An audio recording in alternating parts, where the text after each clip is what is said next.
बहुत समय पहले की बात है। एक छोटे से गांव में एक गरीब लकड़हारा रहता था। उसका नाम रामू था। वह मेहनती और ईमानदार था, लेकिन उसकी गरीबी उसकी कड़ी मेहनत को छुपा देती थी। रामू रोज सुबह जंगल में जाता, पेड़ों से लकड़ी काटता और उन्हें बाजार में बेचकर अपना गुजारा करता। परंतु उसकी आमदनी इतनी नहीं होती थी कि वह अपने परिवार की सभी जरूरतें पूरी कर सके। एक दिन रामू जंगल में लकड़ी काट रहा था। अचानक उसने एक अजीब सी चमकती हुई चीज देखी। वह आश्चर्यचकित होकर उस ओर बढ़ा। वहां उसने देखा कि एक बड़ी गुफा है, जिसके प्रवेश द्वार पर कुछ अद्भुत और चमकीले पत्थर जड़े हुए थे।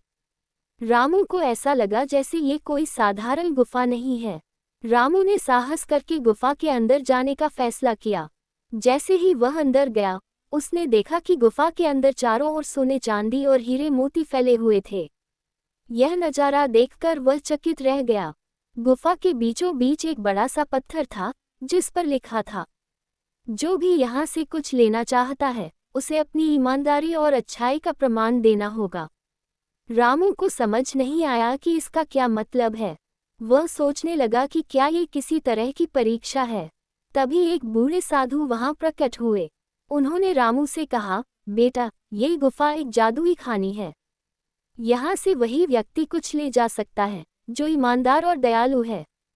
लेकिन अगर तुमने अपनी नीयत खराब की, तो ये गुफा तुम्हें सजा भी दे सकती है। रामू ने साधु से पूछा, मुझे क्या करना होगा? साधु ने मुस्कुराते हुए कहा, तुम्हें 3 परीक्षाओं से गुजरना होगा। पहली परीक्षा है लालच की। क्या तुम बिना लालच किए सिर्फ उतना ही लोगे जितनी तुम्हें जरूरत है? रामू ने सिर हिलाकर हामी भरी। वह गुफा के कोने में गया, जहां बहुत सा सोना और चांदी रखा हुआ था। उसने एक छोटी सी थैली में केवल उतना ही सोना लिया जितना उसके परिवार के लिए काफी था। जैसे ही उसने थैली को भरा, गुफा के अंदर रोशनी तेज हो गई। साधु ने कहा, तुमने पहली परीक्षा पास कर ली, अब अगली परीक्षा के लिए तैयार हो जाओ। साधु ने दूसरी परीक्षा का ऐलान किया। उन्होंने कहा, अब तुम्हें अपनी दया का प्रमाण देना होगा। बाहर एक भूखा और बीमार आदमी बैठा है, तुम्हें उसे मदद करनी होगी, लेकिन अपनी जरूरतों को भी ध्यान में रखना होगा। रामू ने बिना सोचे समझे अपने साथ लाया हुआ खाना उस आदमी को दे दिया।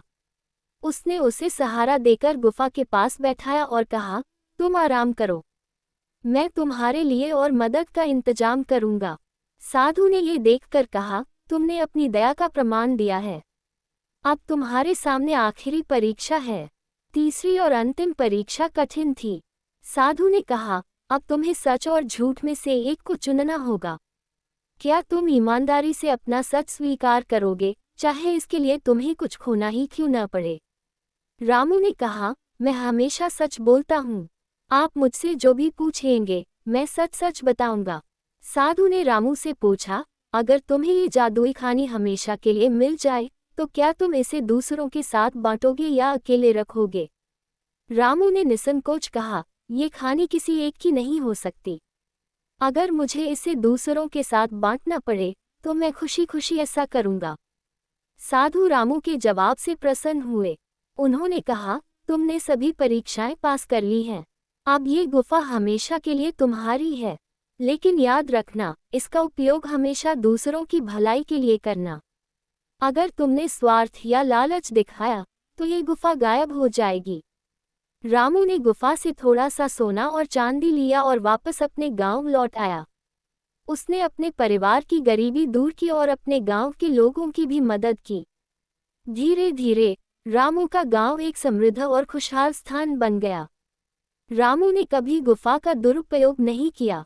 वह हमेशा जरूरत के अनुसार ही उससे लेता और बाकी समय दूसरों की सेवा करता।